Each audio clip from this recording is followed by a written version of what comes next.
满袖，无霜花，小小落寞转深悄。阿拉今朝是秋高气爽回归啊，天空云淡，阳光呢也勿是老猛，世界湾在最高是达到廿2.3，比昨天是高了2度多啊。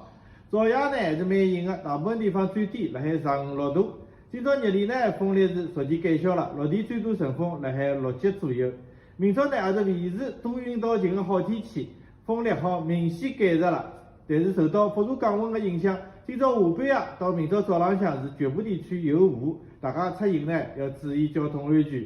明朝的具体气温辣海16到23度之间，体感还是蛮适宜哦，适合大家出去跑跑跟打打车车。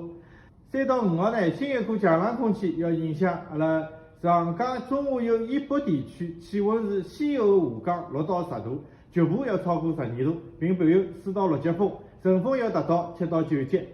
强冷空气影响过后，北方大部分地方的最低气温呢要跌到冰点以下了。下个礼拜2前后呢，阿拉也会得受到冷空气的影响，会得有一趟大风跟降温的天气过程。下个礼拜当中呢，最高气温要跌到17度左右，最低气温市区跌到12度附近，部分郊区要跌破10度了。